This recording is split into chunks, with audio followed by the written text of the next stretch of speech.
ओम शांति। आज 8 अप्रैल 1992 बाप दादा के अव्यक्त रूप के चले हुए मधुर महावाक्यों पर मनन और चिंतन करेंगे। आज की मुरली का विषय है ब्रह्मा बाप से प्यार की निशानी है अव्यक्त फरिश्ता बनना। आज बेहद का बाप अपनी आदि श्रेष्ठ डायरेक्ट रचना को देख रहे हैं। ब्राह्मण आत्माएं डायरेक्ट शिववंशी ब्रह्मा कुमार और कुमारियां हो। ब्राह्मण आत्माएं आदि देव की आदि रचना हो। इसलिए कल्प वृक्ष में ब्राह्मण फाउंडेशन अर्थात जड़ में दिखाए गए हैं। अपना स्थान देखा है ना? तो वृक्ष में आप आदि रचना बीज के समीप जड़ में दिखाए गए हो, इसलिए डायरेक्ट रचना हो।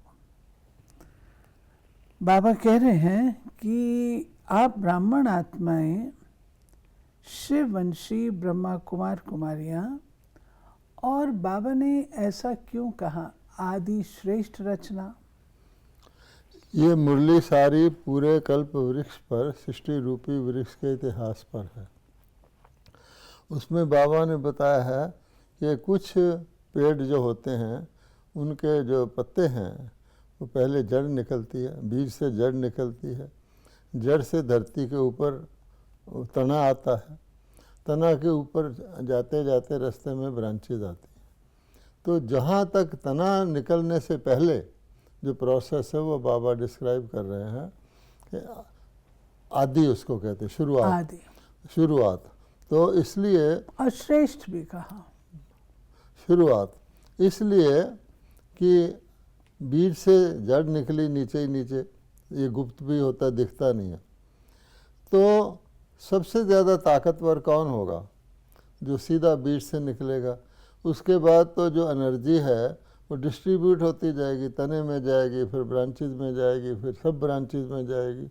जितना वृक्ष बढ़ता जाएगा उतना संख्या बढ़ती जाएगी पत्तों, फूलों, फलों की, लेकिन उसकी ताकत तो डिस्ट्रीब्यूट हो जाएगी ना। इसलिए जो पावरफुल है, जो आदि का है, ओरिजिनल है, न्यू है। आज का वृक्ष देखेंगे तो ओल्ड वृक्ष है, उसमें कितनी वैरायटी है। तो उसलिए बाबा ने कहा कि आदि हो।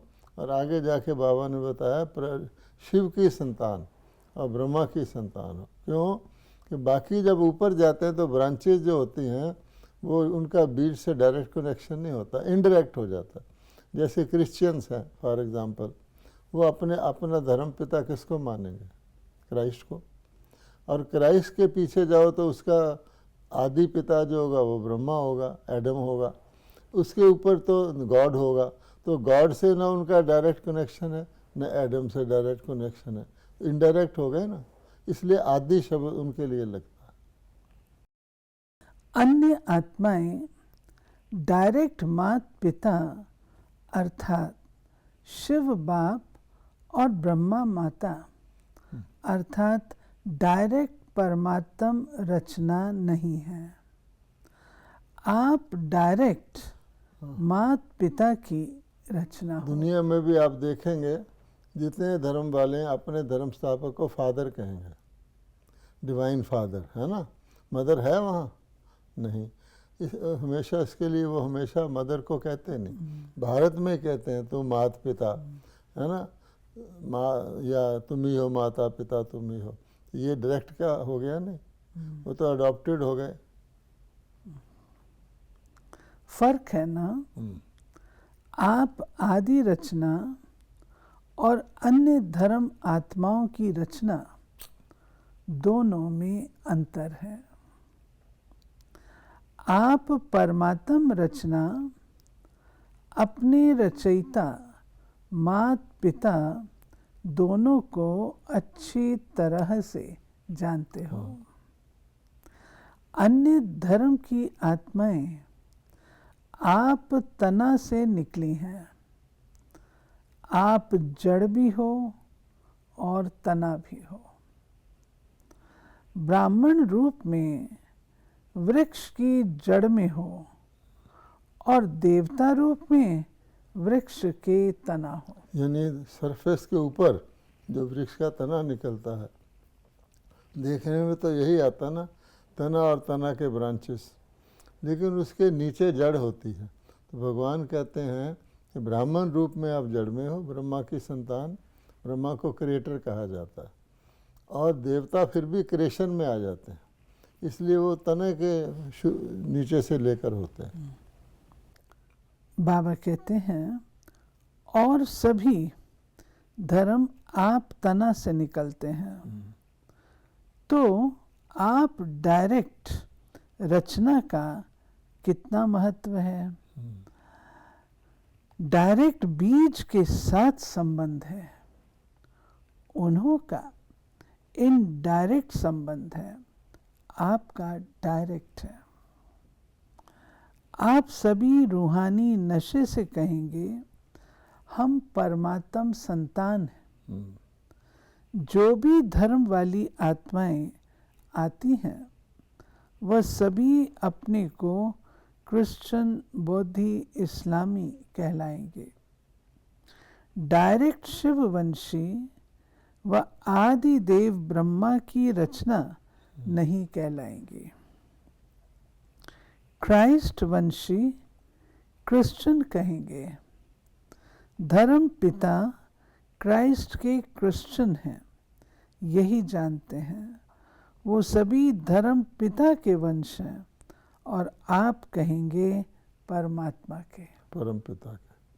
पर कितना फर्क हो गया, वो क्रिएशन की संतान है, हम क्रिएटर की संतान है। इनके भी पूर्वज क्राइस्ट, मोहम्मद, बुद्ध, इब्राहिम इत्यादि के भी पूर्वज कौन थे फिर? नेचुरली देवता थे, लेकिन वो देवता को जानते ही नहीं, जैसे कोई व्यक्ति अपने एंसेस्टर्स को जानता ही ना हो, सिर्फ मिडल में जिनसे उनकी डायरेक्ट ब्रांच की क्रिएशन हो उसको जानता हो, तो इसलिए वो देवता रहे भी नहीं आज, तो इसलिए उनको वो हिंदू कहते हैं। हिंदू धर्म का कोई धर्म पिता है क्या? हिंदू धर्म का कोई बुक है क्या? एक बुक नहीं। तो धर्म पिता और परम पिता कितना अंतर है। डबल विदेशी क्या समझते हैं? परम पिता के हो या धर्म पिता के हो। परम पिता के अर्थात डायरेक्ट रचना होना, तो डायरेक्ट और इनडायरेक्ट में कितना अंतर है। अब ये कितना पावरफुल बाबा ने एक सेंटेंस कहा है कि विदेशी क्या समझते हो, क्योंकि बाबा के पास तो क्रिश्चियन भी आते हैं, मुस्लिम भी आते हैं, बुद्धिस्ट भी आते हैं, कि आप अपने धर्म पिता की रचना हो या परम पिता की। तो बाबा के पास जो आएंगे वो तो परम पिता की रचना ही आएंगे ना, दूसरा तो आएंगे ही नहीं। परम पिता के अर्थात डायरेक्ट रचना होना, तो डायरेक्ट और इनडायरेक्ट में कितना अंतर है। नशे में भी अंतर है तो प्राप्ति में भी अंतर है। अब आप देखिए, उनको मैसेंजर भी कहते हैं, अर्थात पैगंबर, किसी का पैगाम लाने वाले, किसी का मैसेज लाने वाले। क्यों? किसका लाने वाले? तो वो पूर्वज हो गया ना, एंसेस्टर हो गया। तो हम क्या कहते हैं? हम अपने बाबा को मैसेंजर नहीं कहते। अब बाबा का अवतार सिर्फ भारत में पाया जाता है कि भगवान ने अवतार लिया, मैसेज देने किसी को भेजा नहीं। इसलिए भक्ति मार्ग में भी इनडायरेक्ट अपने इष्ट द्वारा बाप को याद करते हैं। अब देखिए, भक्ति जब शुरू हो जाती है, आबादी तो बढ़ती जाती है। जो भक्ति के पीरियड में आते हैं वो फिर शिववंशी ब्रह्मा कुमार नहीं कहलाएंगे, वो किसी न किसी देवता के, देवी के पुजारी होंगे, उनको इष्ट मानेंगे। तो वो हनुमान जी को कोई मानने वाला मान लो तो हनुमान को ही याद करेगा। हनुमान जी राम की भक्ति करते थे तो ये नहीं सोचेगा कि राम मुझसे बड़े हैं। राम शिव की भक्ति की दिखाया जाता है तो ये नहीं सोचेगा फाइनली शिव की संतान है। जहाँ ऐसे पैदा हुए जिसके वो अनुयायी हैं उसको ही भगवान मानते हैं। जैसे वो क्रिश्चियन क्राइस्ट को मानते हैं, यानी भगवान मैंने उनका क्रिएटर, ऐसे ही हनुमान के भगत हनुमान को मानते हैं। अगर कोई शिव भक्त भी हैं हाँ तो वो भी शिव शंकर एक मान करके याद करते हैं, तो इनडायरेक्ट हो गया ना। जानते भी हैं कि राम का भी रामेश्वर है, लेकिन फिर भी याद राम को ही करेंगे, तो भक्ति इनडायरेक्ट हो गई ना। क्योंकि भक्त आत्माओं की रचना भी पीछे की आत्माएं हैं। आप डायरेक्ट परमात्म वंशी आत्माएं हो। द्वापर में भक्ति भी करते हो तो बिना पहचान के भी पहले शिव बाप की भक्ति करते हो। ब्रह्मा, विष्णु, शंकर ये सूक्ष्म देवताओं की पूजा पीछे शुरू होती है, आदि में नहीं। तो अन्य आत्माएं रचना भी इनडायरेक्ट आत्माओं द्वारा है और भक्ति में भी इनडायरेक्ट भक्ति है। आप डायरेक्ट भक्त हो, इनडायरेक्ट नहीं, अर्थात शिव की पूजा ही आरंभ करते हो। बाबा पूरी महीनता हमें समझा रहे हैं। ये जो पालना लेते हैं आदि में, तो फिर रिटर्न में भक्ति मार्ग में पहले पहले शिव बाबा की भक्ति। और कहते हैं अगर शिव के भगत भी हैं तो शिव को शंकर से मिला देते हैं, शंकर के भगत। तो प्राप्ति में भी देखो, आप डायरेक्ट आत्माओं अर्थात डायरेक्ट रचना को अनेक जन्मों के लिए वर्षा जीवन मुक्ति का मिलता है। अब बाबा प्राप्ति बताएगा कि डायरेक्ट वालों को कितनी प्राप्ति होती है, इनडायरेक्ट वालों को कितनी होती है, लेकिन दोनों में बराबरी भी है। नहीं तो इनडायरेक्ट वाला कह सकता है भगवान आपने मेरा ऐसा पाठ क्यों बनाया। बाबा ने कहा दोनों को बराबर बराबर प्राप्ति है, लेकिन प्राप्ति में भी प्राप्ति है, जो मच मोर प्राप्ति है वो भी समझाया। अन्य आत्माओं को जीवन मुक्ति का वर्षा इतने समय का नहीं मिलता। आपकी जीवन मुक्ति आधा कल्प चलती है। अन्य आत्माओं को जीवन मुक्ति जीवन बंध दोनों ही आधा कल्प के अंदर मिलता है, वो भी द्वापुर से। आदि वाली आत्माओं को, पीछे वाली आत्माओं को तो थोड़े जन्मों में ही दोनों प्राप्ति होती है। ये नहीं कहता है प्राप्ति बराबर होती है एक लिहाज से कि उनको जीवन मुक्ति और जीवन बंध या सुख और दुख जो है हर एक को बराबर है।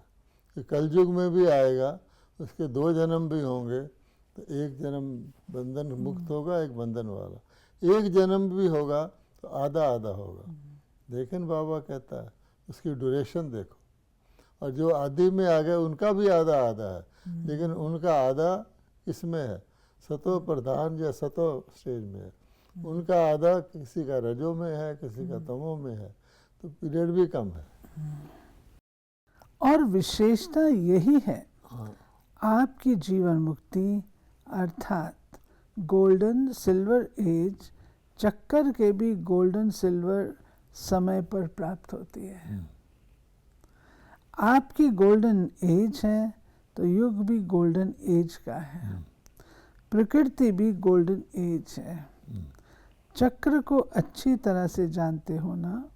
और अन्य आत्माओं की जब गोल्डन एज है तो युग कॉपर एज या आयरन एज है। कॉपर एज में उन्हों की गोल्डन एज है और आपकी गोल्डन एज में गोल्डन एज है। कितना अंतर हुआ। आप सतो प्रधान हैं तो प्रकृति भी सतो प्रधान है। वो रजो प्रधान प्रकृति में सतो प्रधान स्टेज का अनुभव करते हैं। तो डायरेक्ट और इनडायरेक्ट रचना का कितना अंतर है। इतना नशा है कि हम डायरेक्ट परमात्म रचना है, सदा नशा रहता है या कभी कभी नशा चढ़ता है। हम ये वाली पॉइंट ले लेते हैं, गोल्डन एज और कॉपर एज जो बाबा ने कहा। ये ड्रामा कितना वंडरफुल बना हुआ है, कितना विचित्र बना हुआ है, दुनिया वाले तो जानते ही नहीं है गोल्डन, सिल्वर, कॉपर, आयरन क्या होता है।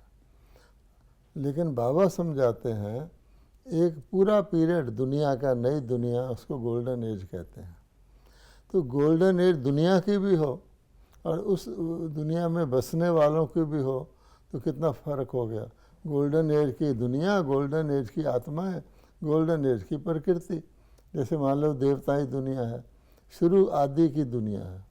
अच्छा, उसके बाद दुनिया का सिल्वर एज आ जाता है। अब सिल्वर एज में जो गोल्डन एज वाले थे उनका भी सिल्वर एज हो जाता है। लेकिन कई उस समय जो उतरती हैं आत्माएं ऊपर से, उनका सिल्वर एज में गोल्डन एज शुरू होता है। तो सिल्वर एज की दुनिया में गोल्डन एज, फर्क हो गया ना। अच्छा, फिर आ जाओ कॉपर एज पे, द्वापर पर। द्वापर में तो गीता में भी लिखा हुआ कि रजोगुण से काम विकार पैदा हुआ, अन्य विकार भी वहीं पैदा हुए। रजोगुण से पहले विकार थे ही नहीं, स्पष्ट लिखा हुआ। अच्छा, अब रजोगुण की विकारी दुनिया में जब सृष्टि पतित हो गई, रजोगुण में आ गई, उसमें जो आत्माएं उतरती हैं उनका उसमें ही सतोगुण है, उनको वहाँ बेटर लगेगा, औरों से वो बेहतर होंगे। इसी तरह आयरन एज आ गई, तो दुनिया की आयरन एज आई, पहले वाले सबकी आयरन एज आ गई। आयरन एज दुनिया में सतयुग वाले भी आयरन एज हो जाएंगे, त्रेता वाले भी हो जाएंगे, द्वापर। लेकिन आयरन एज में उतरेंगे उनका वहाँ गोल्डन एज होगा। ऐसे बराबरी भी है और उसमें फ़र्क भी है, ये बाबा समझा रहे हैं। यही कारण है कभी कभी हम देखते हैं कि कुछ आत्माएं बहुत ज़्यादा नेम, फेम, स्टेटस उनको उपलब्ध हो आज जाता की है। दुनिया में आप देख लें, आज की दुनिया में जो नामी ग्रामी हैं उनकी गोल्डन एज है। सचमुच सब उनको बड़ा मानते हैं, चाहे वो वैज्ञानिक हों, चाहे धर्म नेता हों, या राजनेता हों, या एक्टर हों। अच्छा, लेकिन वो आपके ख्याल में वो सतयुग में आए होंगे? नहीं आए होंगे, क्योंकि सतयुग वालों की तो आयरन एज है। ये बाबा फर्क बताता है। इतना नशा है, हम डायरेक्ट परमात्म रचना है। सदा नशा रहता है या कभी कभी नशा चढ़ता है, परसेंटेज में फ़र्क पड़ जाता है, कभी 100%, कभी 50%। लेकिन रहना क्या चाहिए? सदा रहना चाहिए ना। तो चाहिए चाहिए कब तक कहेंगे? सदा नशा रहता है, ये फलक से नहीं कहते हो, रहना चाहिए कहते हो। तो संपूर्ण बनना अर्थात जिसमें ये चाहिए शब्द समाप्त हो जाए। हाँ, पहली थिंग बाबा ने कही है कि चाहिए शब्द उनमें नहीं होगा, क्योंकि चाहिए कहने वाला जो है वो अपने ओरिजिनल स्टेज को भूला हुआ है ना।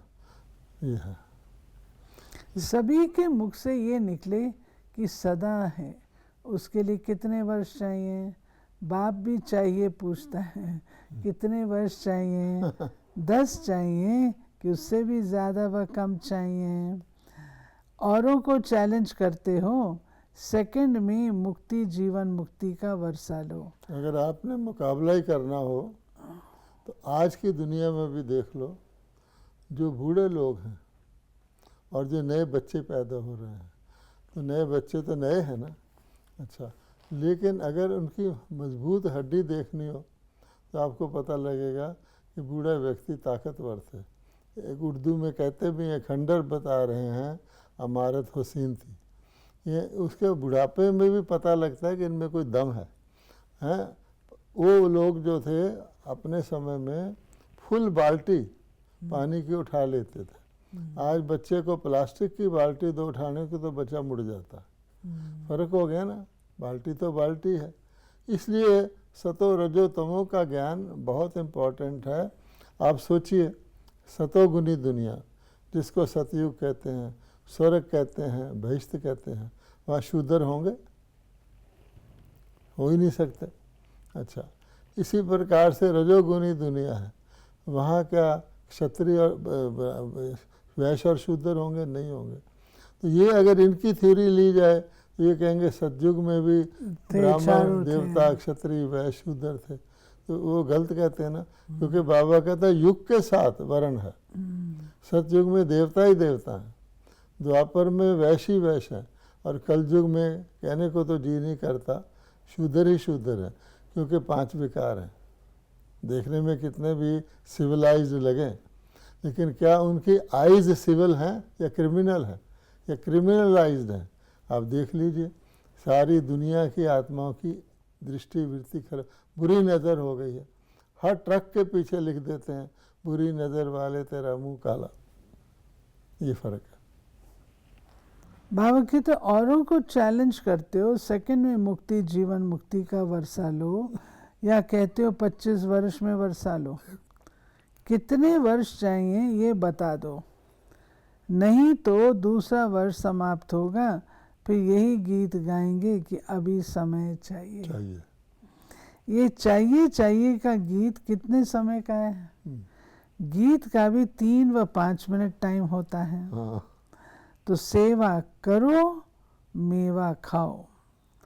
अगर स्व के तरफ अलबेले बन जाते हो, वो सेवा मेहनत है, खर्चा है, थकावट है, लेकिन प्रत्यक्ष फल सफलता नहीं है।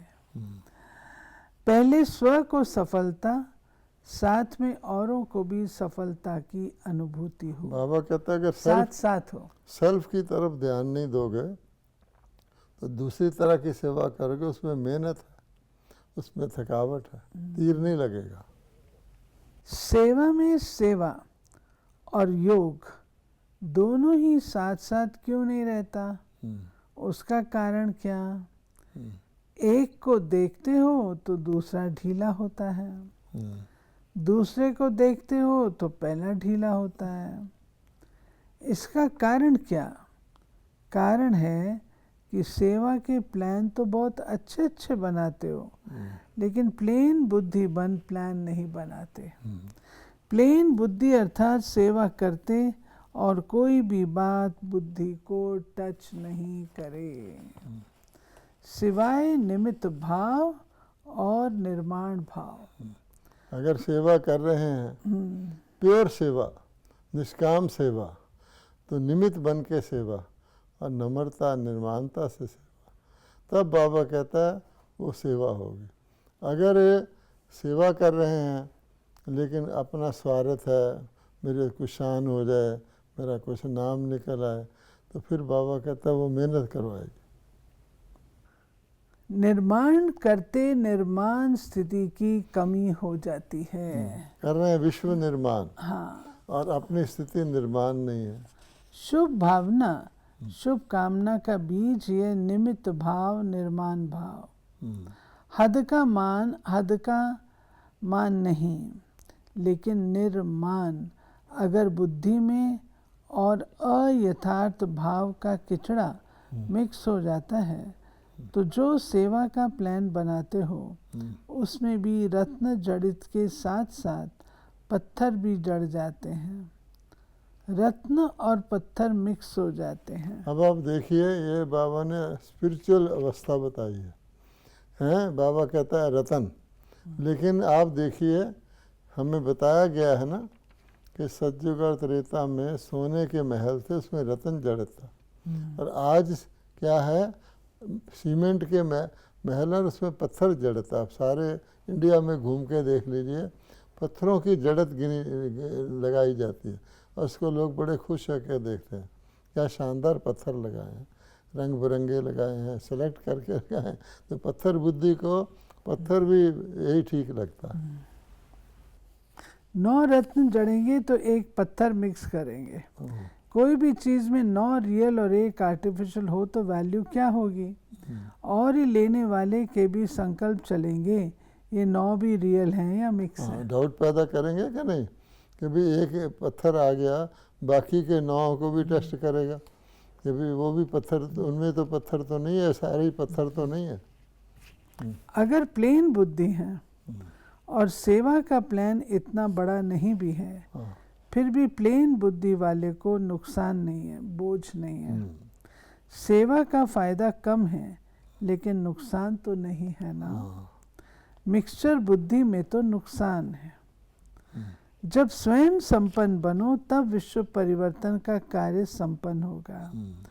आप सबके संपन्नता की कमी के कारण विश्व परिवर्तन का कार्य संपन्न होने में रुका हुआ है।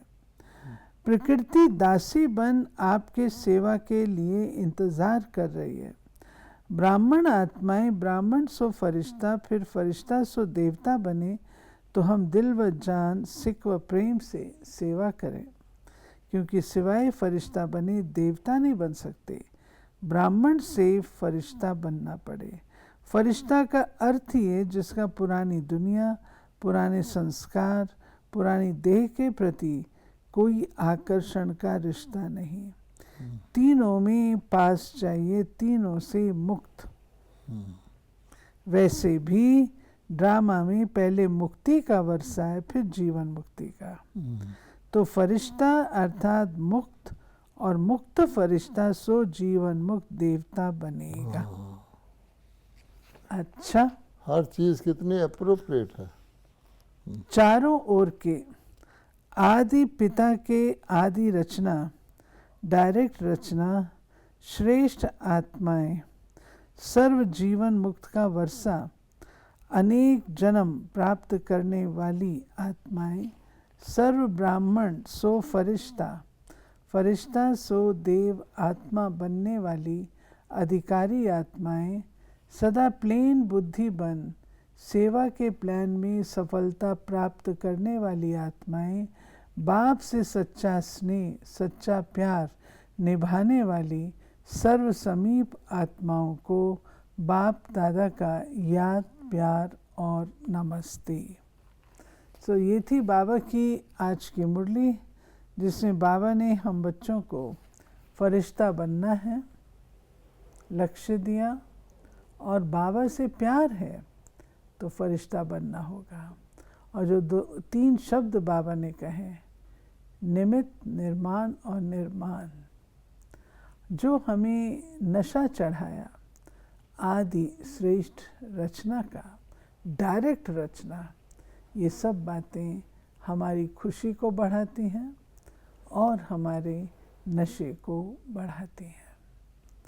इनका जितना अभ्यास हम स्मृति में बारंबार करते रहेंगे, उतना ये संगम खुशी खुशी में हम जिएंगे। ओम शांति।